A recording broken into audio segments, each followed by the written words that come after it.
O livro de Êxodo. É o segundo livro da Bíblia, e ele continua a história do livro anterior, Gênesis, que acabou com o neto de Abraão, Jacó, levando sua grande família de 70 pessoas ao Egito. O 11º filho de Jacó, José, se tornou o segundo na linha de comando do Egito e salvou sua família inteira da fome. O faraó, rei do Egito, ofereceu que a família viesse viver refugiada ali. Então, eventualmente, Jacó morre no Egito, e José e todos seus irmãos morrem também. Cerca de 400 anos se passam e a história de Êxodo começa. Esse nome se refere ao evento que acontece na primeira metade do livro. É a saída de Israel do Egito. Mas o livro tem uma segunda metade, que acontece aos pés do Monte Sinai. Nesse vídeo, vamos focar apenas na primeira parte, onde séculos se passaram e os israelitas foram férteis e se multiplicaram e encheram a terra. Esse trecho é uma referência deliberada à bênção que Deus deu à humanidade lá no Jardim do Éden e nos lembra da história bíblica até aqui. A humanidade confiscou a bênção de Deus através do pecado e da rebelião, e Deus escolhe a família de Abraão como um veículo pelo qual ele vai restaurar a sua bênção a todo o mundo. Mas o faraó não vê Israel como uma bênção. Ele pensa, na verdade, que esse povo israelita é uma ameaça ao seu poder. E como aconteceu em Gênesis, a humanidade se rebela contra a bênção de Deus, e o faraó tenta destruir a fonte dessa bênção, os israelitas. Ele os escraviza brutalmente e os força a trabalhar e ordena que todos os meninos israelitas sejam afogados no rio Nilo. O faraó é o pior personagem da Bíblia até agora. Seu reino condensa a rebelião humana contra Deus. O faraó redefiniu tanto o bem quanto o mal, de acordo com seus interesses, que até o assassinato de crianças inocentes se tornou bom para ele. E então o Egito virou pior que a Babilônia do livro de Gênesis. E agora Israel clama por ajuda contra essa nova Babilônia, e Deus responde. Primeiro, Deus reverte a maldade do faraó quando uma mãe israelita lança seu filho dentro do rio Nilo em uma cesta. O bebê flutua salvo em direção à família do faraó. Ele é chamado de Moisés e cresce até se tornar o homem que Deus vai usar para derrotar a maldade do faraó. Na famosa história da sarça ardente, Deus aparece a Moisés e diz para ele ir até o faraó e ordenar que liberte os israelitas.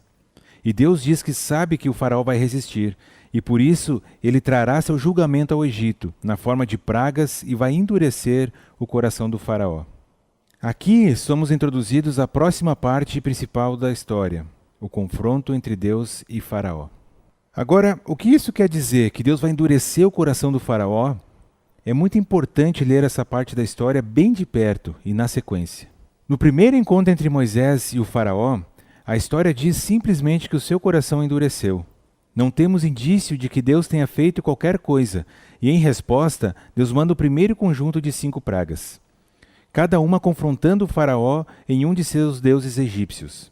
E cada uma das vezes, Moisés oferece a chance para o faraó se humilhar e libertar os israelitas. Mas depois de cada praga, o coração do faraó endurece ainda mais, ou ele endurece ainda mais seu coração.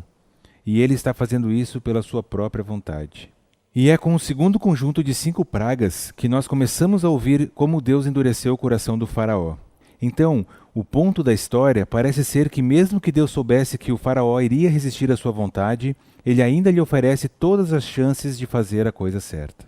Mas eventualmente, a maldade do faraó chega num ponto onde não há mais volta. Até mesmo seus conselheiros pensam que ele está perdendo a razão. E é nesse ponto que Deus assume o controle e dobra a maldade do faraó na direção do seu propósito redentor. Deus atrai o faraó para sua própria destruição, enquanto salva o seu povo, que é o que acontece a seguir. A última praga é a noite de Páscoa, e Deus vira o jogo com justiça. Assim como o faraó matou os filhos dos israelitas, Deus vai matar os primogênitos do Egito com a praga final.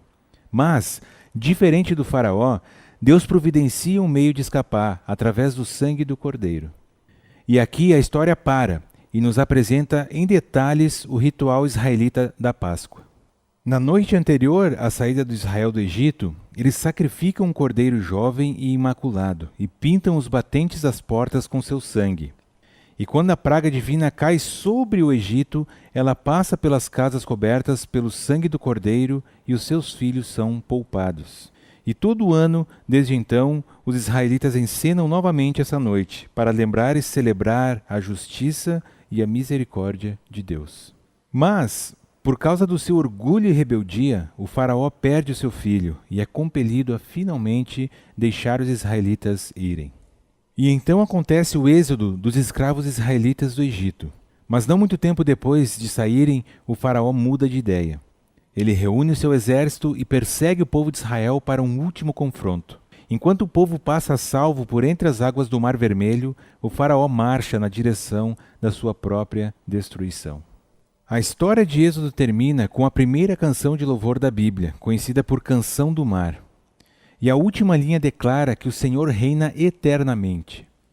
A canção reconta, em forma de poesia, a história do reino de Deus e como ele está em uma missão de enfrentar a maldade no seu mundo e resgatar aqueles que são escravizados por ela. Deus vai trazer o seu povo para a terra prometida, onde a sua presença divina habitará entre eles. Essa história mostra o que acontece quando Deus reina sobre o seu povo. Mas depois que os israelitas cantam essa canção, a história faz uma curva. Os israelitas estão andando pelo deserto em direção ao Monte Sinai. Eles estão com fome, com sede, e começam a criticar Moisés e Deus por resgatá-los. Eles dizem que anseiam pelos bons dias antigos no Egito. Loucos! Então, graciosamente, Deus providencia comida e água para Israel no deserto.